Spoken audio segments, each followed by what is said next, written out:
Welcome, everybody, to the NFL Show on the Grizzly True Sports Network. The NFL Show is brought to you by BetNow.eu. Make sure you go to BetNow.eu, use the promo code TRUTH100 to get a 100% cashback bonus on your first deposit up to $500.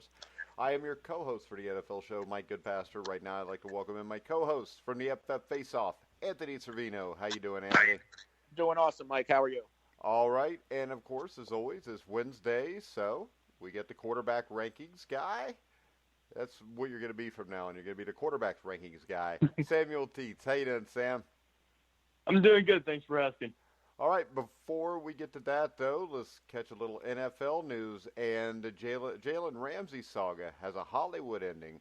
They're trading the Jaguars are trading the disgruntled star cornerback to the Los Angeles Rams for 2 first-round picks and a 4th-round pick in 2021. What's your take on this, Anthony? You know, I'm very torn on the move because I feel like the Rams have bigger issues than the cornerback, even though Aqib Talib ended up on IR. They traded Marcus Peters, who, you know, I guess here's where it starts. The Rams are moving first-round draft picks like they're 7th-rounders. It was only last year where they moved a first, I believe, to get Marcus Peters, and they ship him out for, another underperforming defensive player from the Ravens, and they trade 2 firsts and a 2nd for Jalen Ramsey, a player who is only, I think they get him under a 5th-year option next year. But if you take in consideration Goff, Gurley, Aaron Donald, and Jalen Ramsey, all these players, you basically have 5 or 6 players collectively taking up more than half of your cap.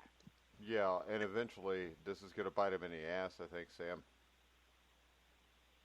Yeah, because you're right. They only have him for next year, and then they have to negotiate what's presumably going to be the largest deal for a cornerback in NFL history with Jalen Ramsey. I don't think he'll accept anything other than that. And so in this process, what you've done is you've tied yourself to signing low-wage veterans for the next couple of years, and you won't have a first-round draft pick until 2022. So the Rams are probably hurting their long-term talent base here by making moves like this. And really, is he the answer to what we've seen so far to be the Rams' problems, Anthony? I don't know if he's the answer, but what we do know about Jalen Ramsey, when he's happy and he's playing Jalen Ramsey football, he's a top 2 corner in the league. I think him and Patrick Peterson are interchangeable. And he's a difference maker, and they don't have Aqib Talib, so they have a hole on the other side. But Jalen Ramsey is going to hold down the number 1 wide receiver on any team that they play, and it's what that's going to allow. It's going to allow Aaron Donald and Michael Brockers and Dante Fowler and Clay Matthews to really go after the quarterback, something that we couldn't see them do in the past couple of games to open the season because they do have secondary issues. Yeah, and you can make the case that Marcus Peters, the issue with him, he's an all-pro player. When he plays, he quits on plays a lot, which is why Kansas City moved on, and now that's why the Rams moved on. Yeah, and so Jalen, he's a game-changing player. I think he is going to help the defense. But, man, they got to find a way to bring in Trent Williams, really. That's what I was going to say. That's the move I wanted them to Why haven't they went after Trent Williams? I've heard rumors the Cleveland Browns are going after Trent Williams. It seems like a no-brainer for me for the Rams because then you have a replacement for Andrew Whitworth, too, who's getting older. I think Whitworth has hit that wall. Yeah, I think because he's not playing the same this year. He has not been the last 2 or 3 years really what he was, but that still makes him better than most tackles in the league. But I think we're at a point now where he's going downhill. All right, next up, the Miami Dolphins are going back to Ryan Fitzpatrick over Josh Rosen at quarterback for Week 7. My question to you, Sam, is this. Does this mean that they've given up on Josh Rosen being the answer in the future? Because why would you go back to Fitzpatrick if you're trying to find out about Rosen? Yeah, I don't think they really have a shot with Rosen. I don't think Rosen really had a shot with them to begin with. I mean, he moved from a bad situation in Arizona last year to a worse situation in Miami. And frankly, I never thought he was going to stick around there for very long. If they're going back to Fitzpatrick, it's because they want to try to put a better product on the field. because Rosen has just been awful the last couple of weeks, especially this last week. He threw like 2 interceptions and didn't even throw for 100 yards. But in my opinion, it doesn't really matter what they do this year because they're going to probably try to add another quarterback in the draft anyways. So these two quarterbacks, Patrick and Rosen, aren't long for time in Miami. Yeah, I don't think this is any surprise, Anthony. No, and I think, Fitzpatrick will give them their best chance to win. The Miami Dolphins aren't going anywhere. I'm not a big believer in Josh Rosen. And to be fair to Josh Rosen, I mean, he had the Cardinals, who was the worst team in the league last year, and now he's with the worst team in the NFL this year. Usually when you start your career like that, you're going to be a career backup. Yeah. Let's move on. Let's go to another quarterback change. Ryan Tannehill over Marcus Mariota now. This is something I think should have been done from week one, Anthony. We both agree on that. We both said that since the preseason that they should have pulled the plug on Marcus Mariota right away. All that being said, I don't know if Ryan Tannehill is going to make that much of a difference. I think he's a fresh face, but if you look, Marcus Mariota had zero protection with Taylor Lewan coming back, and without him, they added Roger Saffold, one of the best guards in free agency. That there's something wrong with that line, and if you can't protect Mariota, you're not going to protect Tannehill, and that's where it starts. That offensive line was a top 10, top 12 unit last year, and they're not playing the same. Yeah, you agree, Sam?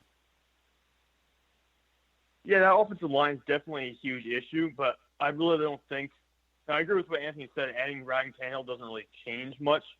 Maybe you win 2 more games. You go from maybe a 4 or 5 win team to a 6 or 7 win team. That's basically all the difference I see Ryan Tannehill making. And I definitely think it's time to go on for Marcus Mariota, though. Like, you cannot continue to try to squeeze something out of him that just isn't there. All right. Any other news you want to talk about, Anthony, before we move on to the quarterback power rankings? Let me just do a quick check on the news wire.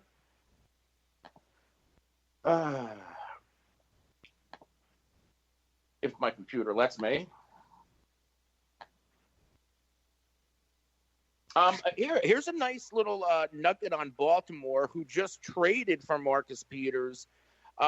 They already have Marlon Humphrey playing well, but their other star corner, Jimmy Smith, has finally returned to individual drills at practice. All of a sudden, this Ravens secondary, when you consider Jimmy Smith, Marcus Peters, Marlon Humphrey, Earl Thomas, I think Baltimore is really going to try to make a Super Bowl run this year. And out of Buffalo, Devin Singletary's practicing fully for Week 7.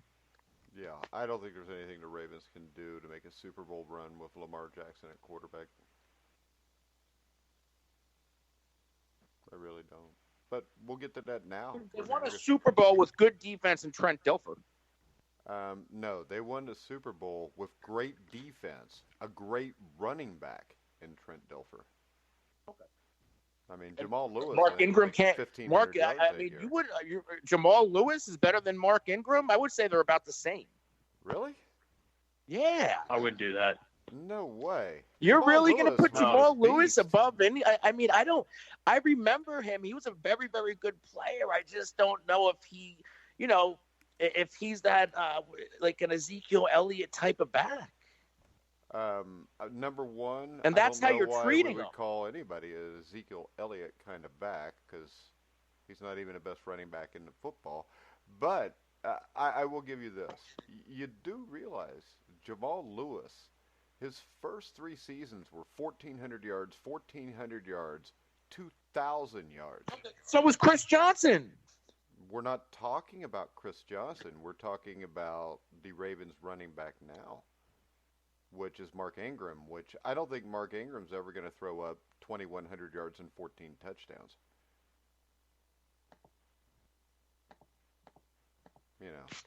And Jamal Lewis without injuries, you got to realize he was injured for a couple of those years, but when he played complete seasons, the worst season he had was 906 yards. Every other season was well over 1,000 yards until he got hurt. So 9 years he ran for about 11,000 yards. Jamal Lewis, I think, was an absolute beast for the first 4 years he was in the league. And I think Mark Ingram is just a really good running back. I mean, that's fair, I guess. Well, I don't know. I like Jamal Lewis. I really love that Ravens 2000 team. Yeah, and that's an all-time great defense. They don't have that. They've got a all-time really, really above-average secondary, but they don't have the defensive line. There's no Ray Lewis in the middle of that defense. But their offense has a little bit more firepower. No, it doesn't, because Trent Dilfer. I mean, come on. Look, is I a mean, better I know you don't quarterback like than Lamar Jackson as a quarterback. He can't but throw the ball. He can run it. Wow, he can run it. And how often has that turned out into making a Super Bowl run? I mean, it beat the Bengals. No, Joe Montana beat the Bengals throwing the ball in the Super Bowl. I'm talking making about a Super Bowl run. We're not talking about about Sunday. beating the Bengals. Last Sunday, Jesus. he ran all over the Bengals. Kyler Murray would be Rookie of the Year if he got to play 16 games against the Bengals every year. And the point is this, with Lamar Jackson, and we'll get to him in a minute, and we might as well get to him now. Where does Sam got Lamar ranked here? He's got Lamar ranked 13th, which I think is way too high. I mean, he's through 5 interceptions. I told you he was going to put him right back up. He threw what you're defending Lamar Jackson right now, so you can't really say. I'm not defending him. I'm defending this Ravens team. Yeah, but this Ravens team's not very good. I mean, they've proven that. They barely beat Pittsburgh, and Lamar Jackson threw 3 picks. The 2 good teams they beat their ass, and they've got wins over the Dolphins, Cardinals, and Bengals, and the Steelers. That's their wins. So I think they will be a playoff team. But to think that they could go into New England and win a game, I think is absolutely absurd. And to be able to talk about making a run at the Super Bowl in the AFC, you have to be capable of beating the New England Patriots. And if you think Lamar Jackson could show up at a divisional playoff or a championship game at New England and throw the ball successfully, talk about who the Ravens beat, the Patriots beat the Bills, and then a Sam Darnold-less Jets, they the beat Dolphins, the Redskins, and the Patriots. But they beat the Bills, who are 4-1 and one of the 3 or 4 best teams in the AFC right now. Show me who the best team the Ravens beat was what? The Pittsburgh Steelers? There's a difference there. There's levels. The Buffalo Bills are a couple levels ahead of the Pittsburgh Steelers. And, if you were going to make a claim like the Lamar Jackson thing, the same thing could be said about the Buffalo Bills. Only the Bills are doing it with a great defense. Josh Allen, Trent Dilfer, but they still don't have Jamal Lewis. And the thing is this, when you look at teams with great defenses, they almost always had really good running backs to go with it. The Tampa Bay Buccaneers had a great defense of Brad Johnson, but they also had Warwick Dunn, and who was the big fullback back? Alstott? Mike Alstott, yeah. If you look at the Chicago Bears, they had a great fullback in Matt Suhey, and they had one of the greatest running backs of all time with Walter Payton. So when you talk about a team with defense, you go back to 1976. The Pittsburgh Steelers had a team that lost Terry Bradshaw for 7 or 8 games. But they still were able to win. And it wasn't because Mike Kruzak was a stud. It was because they had the greatest defense of all time in a backfield with Rocky Bleier and Franco Harris. So I think that you can win with that great defense, but you can't show me a team that won with a great defense and a mediocre quarterback that didn't have a stud running back, because that stud running back makes a Trent Dilfer or a Brad Johnson or a Jim McMahon a lot more dangerous.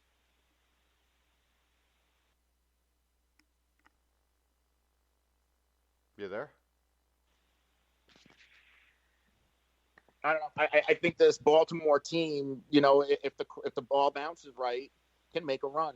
There's not much in the AFC. You know that. I know that. And on any given Sunday, anything can happen. The point that I think Baltimore will be in the playoffs will tell you there's not much in the AFC. But to think that they could go toe-to-toe with one of the 5 or 6 best teams and come out on top with a quarterback that can't throw the ball successfully, I mean, against a horrible Cincinnati Bengals defense, he was 21 for 33 for 236 yards. No touchdowns. He did everything with his feet, which, a guy with no feet could probably run for 90 against the Bengals right now.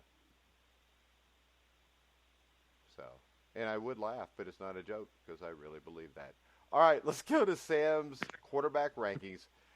Number one, number two, I got no problem with. Russell Wilson, Tom Brady. Russell Wilson at number one. You agree, Anthony?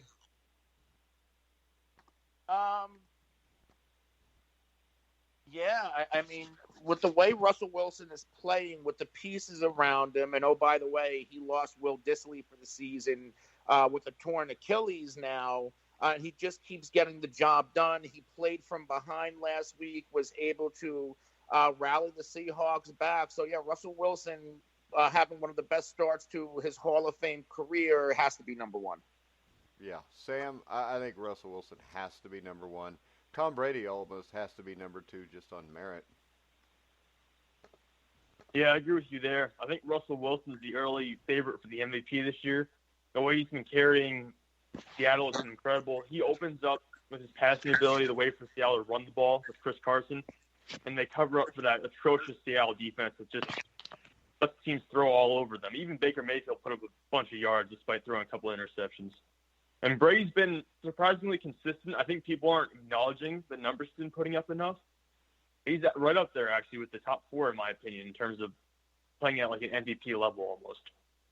All right, next up, Deshaun Watson at 3, Patrick Mahomes at number 4, where last week I made the comment that I thought Deshaun Watson was better, and I picked the Texans to win this game with Anthony. I don't think Anthony did, but for the 3 emails I got telling me how stupid I was, Deshaun Watson is ranked ahead of him now. Deshaun Watson did beat Patrick Mahomes, and I think that people are really not putting enough emphasis on this ankle injury because Patrick Mahomes, when he cannot run around as much, is still a really good quarterback, but he's not what he is when he's completely healthy. Sam? Yeah, Patrick Mahomes, the difference between him and Deshaun Watson right now is Watson's getting protection, and Patrick Mahomes doesn't have the mobility to go around and make those crazy throws he usually does. He can't extend plays right now, and that's creating a huge problem for him in the offense because it's making him settle in and let the defense kind of dictate the game more. Patrick Mahomes can't extend the play and rely on his receivers to make incredible efforts and get open for him downfield. All right, Anthony, you buy into Deshaun Watson yet? And if not for Will Fuller dropping a couple passes that would have been touchdowns, his numbers would have been even bigger. You know, I have never not bought into Deshaun Watson. I was kind of coasting on the, the stigma, the Patrick Mahomes, the glory. He's the next second coming. But, 2 ankle injuries, no Eric Fisher. The offensive line isn't playing well. You can't run the ball and you can't play defense, and Patrick Mahomes is getting exposed. Meanwhile, Deshaun Watson, for most of his career, his line's playing okay right now. Deshaun Watson has always played with a bad line, always played under duress, and has always put up the big numbers and got this team into the postseason or damn close. So, yeah, and especially right now, Deshaun Watson, I would put him ahead of Patrick Mahomes. Well, including in the MVP race. Well, and this is the other thing. I think MVP race with quarterbacks, I would put Deshaun Watson at number 2 right now. And I think what he's dealing with, he could end up number 1. But I think the great thing here was the trade for Laramie Tunsil, which at the time I thought was a slight upgrade. But Laramie Tunsil's playing as good as about any tackle in football right now, Anthony. Yeah, and he had the draft pedigree coming out. I think it just took him a couple of weeks to really get acclimated with the new system and the change. And now Laramie Tunsil seems to be living up to wherever his draft selection was. Where was it? He's the guy that slipped with the gas mask. Yeah, he had the gas mask. He was a top 5 pick without that gas mask. Yeah. So the same thing happened to Sam. Sam, Aaron Rodgers at number 5, Derek Carr at number 6, Carson Wentz at number 7. I'm all right with 5 and 6, and I think I'm probably all right with 7. Matt Ryan at 8. I think Matt Ryan maybe needs to be a little bit better than number 8. I think he's dealing with a world of crap in Atlanta, and the game he just played, you should not lose. Yeah, I feel bad for Matt Ryan. That defense isn't helping him at all. They're just letting teams stack up as many points as they want to. Going back to last week against Houston, Atlanta gave up 53 points, and this week against Arizona, they gave up 34. So right now, Atlanta's defense can't do anything. And Matt Ryan, I feel bad for him. He's just in a very bad situation. He's leading the league in touchdowns right now with 15. So he's getting it done. And he's actually had, I think, 3 pretty good games in a row right now.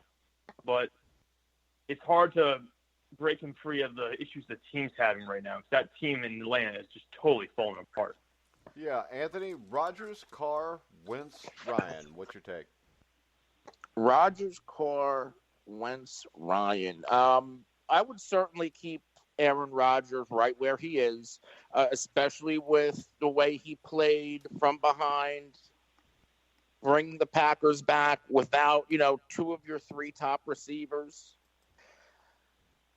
Derek Carr had a bye, but I will start buying into him a little bit because he's winning games in Oakland, and this is a team that really most of us had laying for dead, especially after Antonio Brown, and the team did it completely the opposite. They rallied around Carr, who was really proven to be a good leader.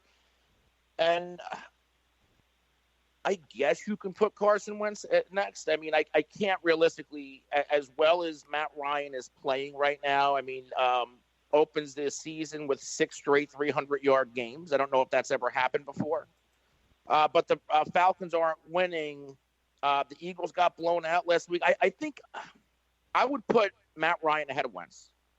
I would too. Not Carson Wentz's fault. Neither one of them have a defense right now, which the Eagles better get straightened up.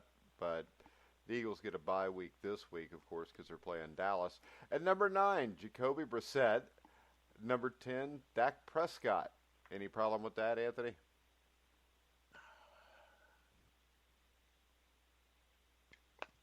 Yeah. You're going to put Brissett ahead of Dak? Here's the thing. I think Dak is more talented than Brissett, but right now the Cowboys are playing inexplicably bad, and they're losing a game they should not have lost to the Jets. But the only reason, but listen, Dak is the only reason why they were in the games the past 2 weeks. He threw 3 interceptions last week. He was playing from behind. Oh, okay. He threw the ball 40 times. Dak's not a quarterback that should be throwing the ball 40 times. They should be playing with a lead. And the fact that Dak 2 weeks in a row has brought the Cowboys within a couple of points of a win.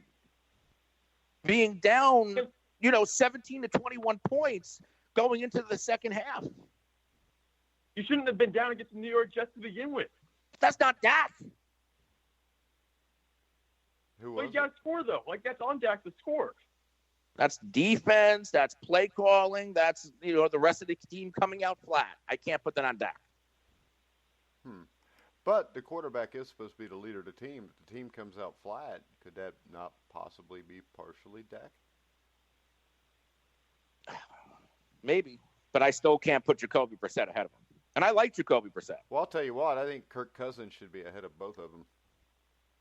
Well, and Kirk Cousins, inexplicably, is number 15. Let's get Kirk Cousins that signature win.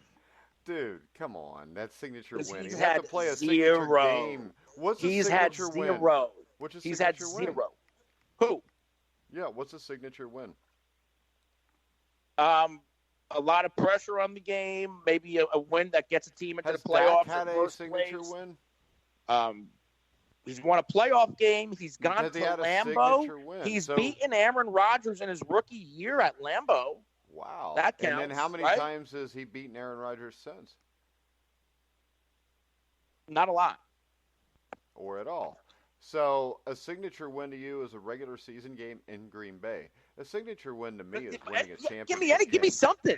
Give me something.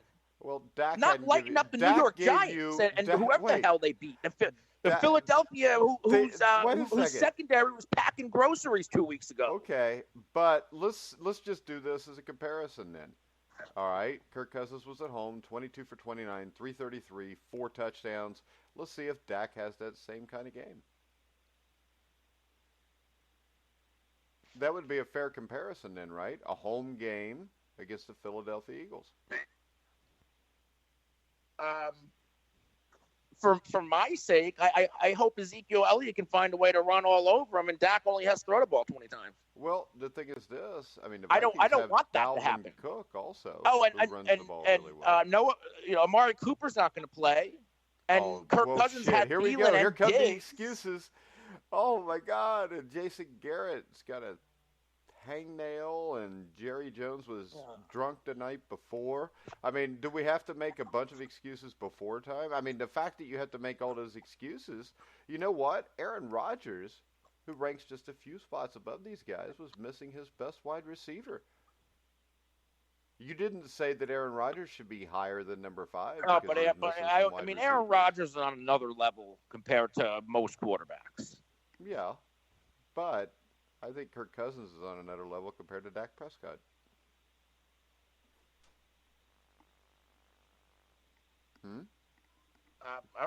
That's okay.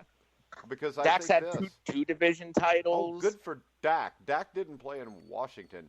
And the thing is this.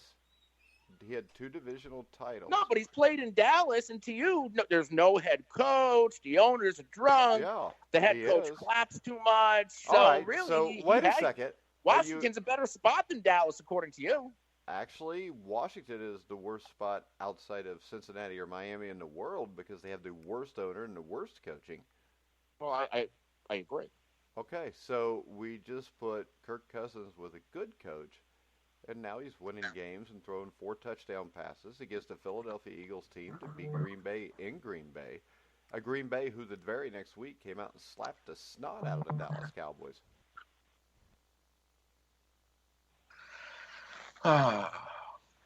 Okay, so it's settled. Dak Prescott, number 9, or Jacoby Brissett, number 9, Dak Prescott, 18.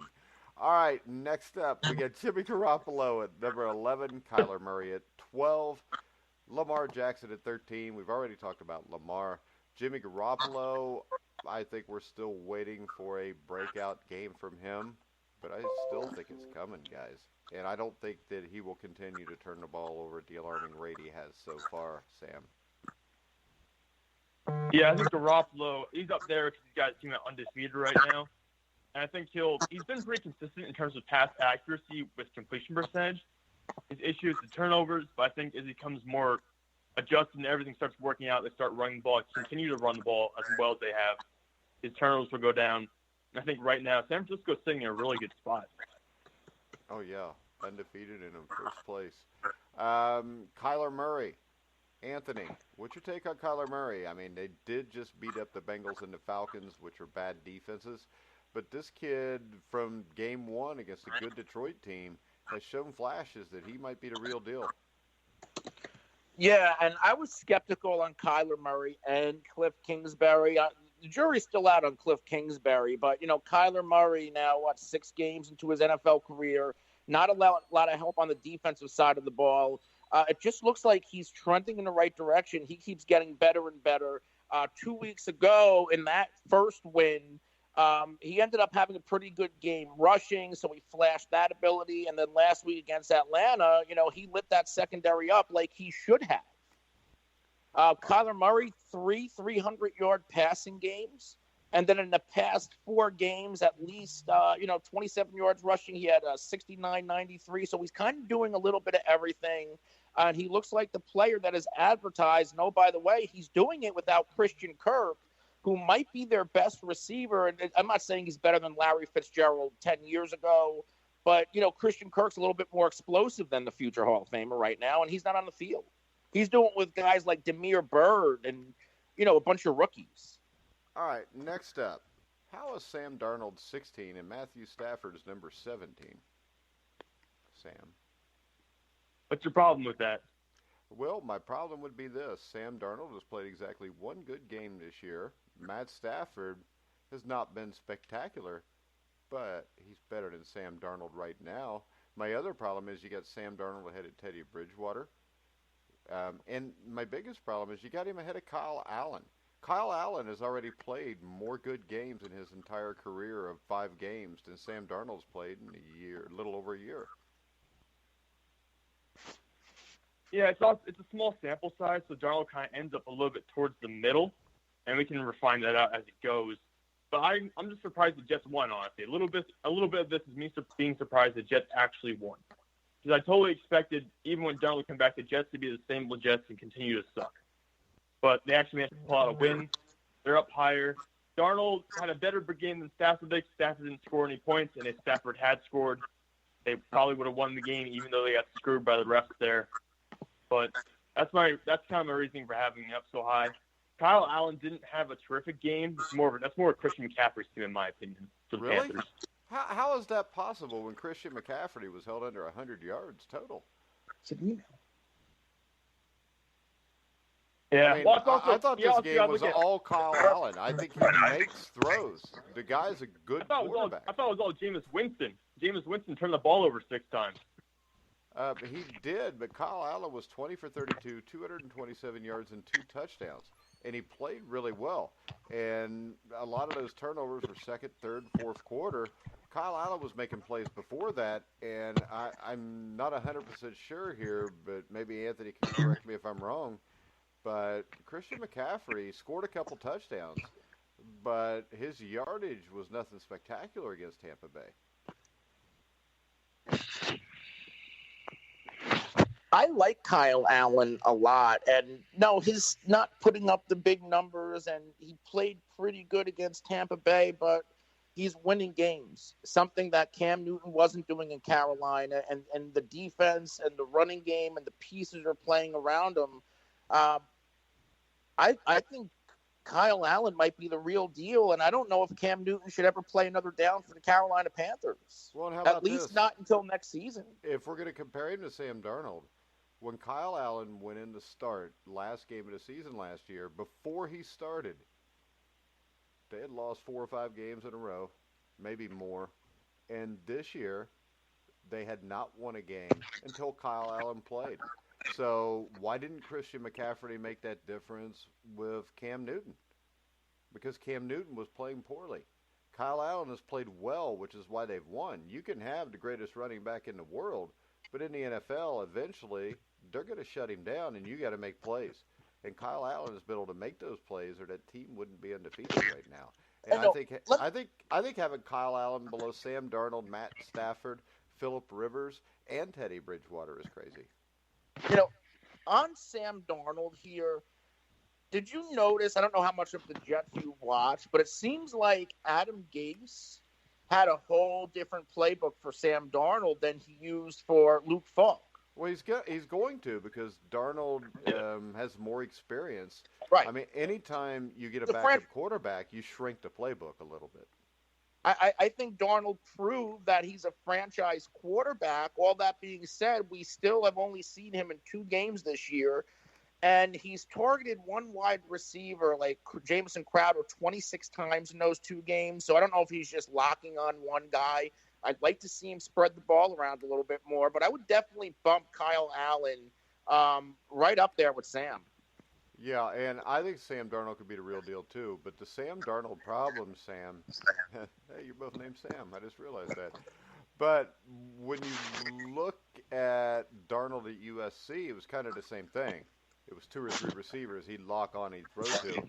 So I do have questions about him spreading the ball around also. Yeah, I think we're going to get a lot more answers later in the season as this unit continues to progress. We finally get to see Darnold healthy and with the team and having time to build a little bit and get a little bit of rhythm going with his new coach and his new team. I'm looking forward to seeing what they can do. I do think he can be the real deal, but probably not start actually winning games until next season at the earliest. All right, next up, Jared Goff. How is he in the top 30? I don't want to kill a guy for 1 week. That's my thing. Like you could kill him for the fact that he's not very good. I could do that, but it's hard. I don't want to drop him too far for 1 bad week. I do want to see how he plays next week, but I don't like the Rams. It's indefensible what happened to the Rams. Like I don't understand how you can go into that game and it's that big of a game for the division and end up losing that game the way you did in San Francisco. And you got him ahead of Josh Allen, who's 4-1 right now. And in Josh Allen's defense, he did have a bye week, but Jared Goff only threw for like 78 more yards than he did. Yeah, but Josh Allen also has more interceptions than touchdowns. Yeah. Jared Goff at least. Well, I'll tell you this though: if you put Jared Goff in Buffalo, they wouldn't be 4-1 right now. How about that? I think they'd be a lot worse. Anthony, are you wrestling your phone? No, I'm here. Okay. It sounds like you're wrestling your phone. 24, Joe Flacco. I'm not terrible with it, but I do think that he's played better than Jared Goff this year and Josh Allen so far. Anthony, Joe Flacco. Listen, Flacco has won 2 straight games on a Denver team that, went into, week 5, 0-4. Everybody had them left for dead. He played some of his best football up to last week. It was a tough defense, but he had, back-to-back games. He was playing pretty good football, and he managed the Denver Broncos to a win over a really tough Titans team. I know the defense shut them out, which isn't very hard to do when you don't have a quarterback. But as long as you're winning games and not losing them, I think that's a fair place for Joe Flacco, especially, where he's at in front of a guy like Baker Mayfield, who is losing games for his team.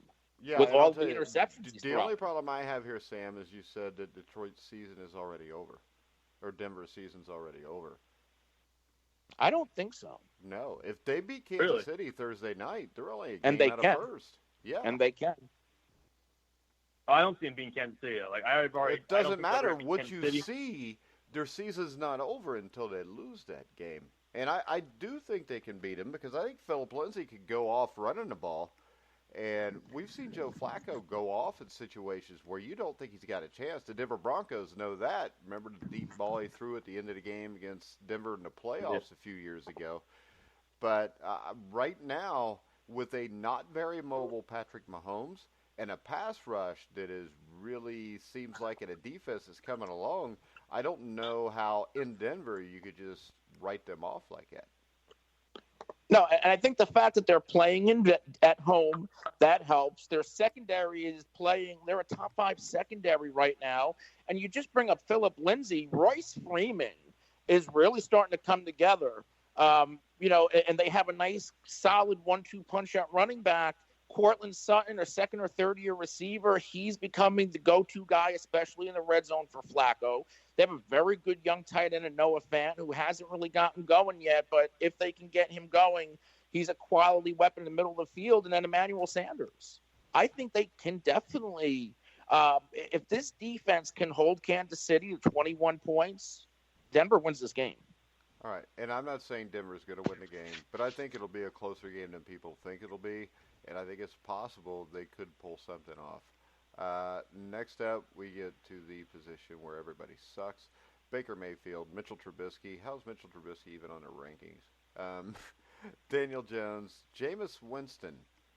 I would have Ryan Fitzpatrick ahead of Jameis Winston after what I saw on Sunday. But Jameis Winston really, for the entire season, if you take away the first game and the last game, the 4 games in between were all right. I think this next game for him is make or break. He either recovers from this and continues to have an okay season, or this just falls apart even worse and Tampa Bay's got to consider a change. Sam. Yeah, I don't know what he's going to do now. So like you said, he's very up and down in the most extreme ways possible. When it comes to Winston, he'll have weeks where he's like 4 touchdowns and no interceptions, and the next week he turns the ball over 5. He's kind of like Ryan Fitzpatrick like that. Yeah, he really is. He catches fire, and then he just goes cold on you right away. But next week, playing Tennessee, it's a winnable game. He should be able to pull something off. He doesn't have to do too much, so they don't have to make him throw the ball 50 times a game. So for Winston, I agree. If you don't win this game, this is probably the end of the line. All right. At least in Tampa Bay. They're not going to pull him, though, right? No, I think we're Mariota just got pulled. Yeah, but they also had Tannehill. Who's Tampa Bay's backup? Who's Tampa Bay's backup? We should know that. Blaine Gabbert's on IR, so it's not him. Griffin.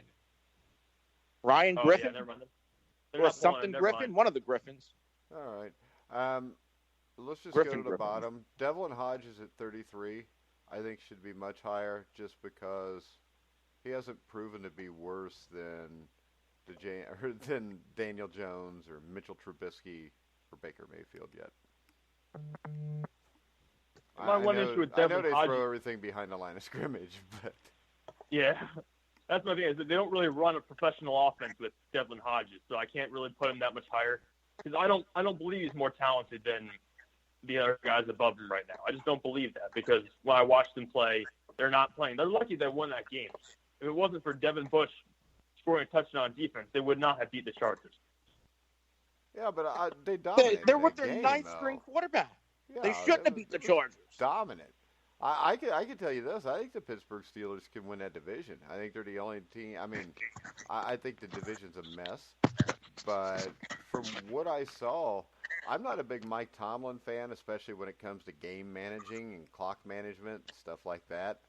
But I think what he's done, you lost your big three all within about a 1-year span. You lose your backup quarterback. And he's still got them fighting and winning games. And they could have easily beaten Baltimore 2 weeks ago, and they'd be in first place right now. So I think there needs to be a huge shout-out to Mike Tomlin, who I will do that since I've ripped him apart in the past. And I think he's done a great job with that team. And I think the defense is significantly improved. Just with the Minkah Fitzpatrick trade was a great move by them. Finally starting to come around on that. No, I never had a problem with the Minkah Fitzpatrick trade. When did I say I did? I don't even you remember never really really bought talking into about that it. defense. No, I don't buy into that defense without Minkah Fitzpatrick. But when you get Minkah Fitzpatrick and a healthy Devin Bush, then you've got a defense. And the thing is, they play like a Pittsburgh Steeler team is supposed to play. They play hard. They play tough. So I don't think all is lost in Pittsburgh, Sam, but I hope it is. I know you hope it is. I'm still holding out for 8 and 8, 9 and 7. I still think they can pull that off. And that wins the division. Yeah, they'll be right up there. Them and Baltimore. It's going to come down to the two of them. Well, I think the Browns may be in it too, just because they all suck. And they all play difficult Good point. schedules. And I think 7 and 9 could possibly win the division. I mean, it could happen with the way things are going. Well, if you look at the rest of the Ravens schedule, let me pull it up here real quick. Yeah, they've got at Seattle. They're probably going to lose that game. Patriots at home, a loss. At the Bengals, whatever, that's a win. Texans at home could be a loss. At the Rams, who knows? So go 2 and 3 at best. Then you're playing the Niners 2 and 4, the Bills 2 and 5. They host the Jets. You're probably going to win, but who knows now? At Cleveland, so I could see them going the rest of the year 3 and 7 or 4 and 6 easily. And actually, there's a case to be made here that they could lose every game they play except the Bengals game, because they're the Bengals and the Jets. They should win those two, and they're at 4 wins right now. That gives them 6. So to get the 9 wins, they're going to have to beat a couple quality teams, and I don't think they're good enough to do that. Yeah, it's really going to hinge on Lamar Jackson and what he can do. Because right now, he's not a good enough player to throw the ball and just throw the ball. He has to run. Otherwise, he can't win games. Yeah. And if you look at the Steelers' schedule the rest of the way, you start off, and I think Miami. You've got Miami. That's a win. You got the Colts at home. They can win that game. They got the Rams at home. They're probably 2 and 1 in those 3. They're going to lose one of those games probably. They go to Cleveland. Probably going to lose that, but you never know. Cincinnati, everybody beats them. You play the Browns again. You get the Cardinals, but you got to host Bills, Jets, Ravens. So, yeah, I could see them getting 5 wins out there and making this relevant when they play the Ravens at the end of the season. Yeah, wouldn't that be something that game ends up deciding who wins the division makes the playoffs? That'd be pretty awesome.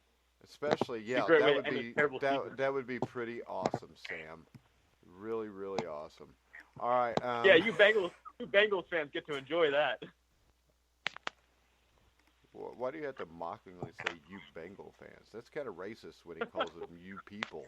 Don't you think, Anthony? The Browns. I do. At the Patriots, at the Broncos. They can lose both of those. They host the Bills. They can lose that. If they beat the Steelers, they beat the Dolphins. Yeah. So I mean, you look at this. All these teams are going to fall between 6-10 and 9-7. So it's according to which one can actually step up and beat a good team or two, if any of them can. And I think it's possible none of them can. All right. Anthony, you want to tell everybody where they can find us, or did you have anything else you wanted to talk about? No, but you can follow me on Twitter at The Real NFL Guru. You can follow my show at the FF Face Off. You can catch our show anywhere you can get a podcast, as well as we go live on Tuesday, Thursday, and Friday right now, right around 3:30 Eastern on YouTube, Periscope, and Twitch, covering all things NFL and fantasy football. Yeah, and the FF Face Off you can find on the Grueling Truth here in a couple hours. That will be posted. Because I did not forget you this time. It's ready to go. I just got to hit publish. Sam, you want to tell people where they can find you? Since now you've got a Twitter that works and you remember the password? Yeah. Yeah, you can find me on Twitter at Sam_Teets33. That's TEETS. Feel free to follow me. I'll probably follow back. I write sports articles for a number of sites, so feel free to go check those out.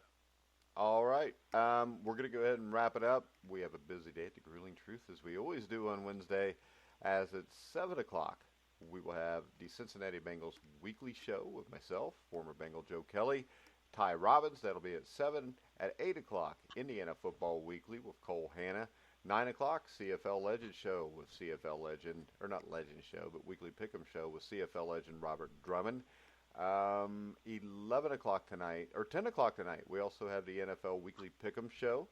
And at about 11:15, 11:30, we'll have Inside Boxing Daily. So make sure you check all that out. You can find us pretty much wherever you find podcasts.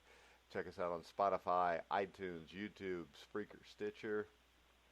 So, for Anthony Cervino, Sam Teets, I'm Mike Goodpaster. You've been listening to The Grueling Truth, where the legends speak.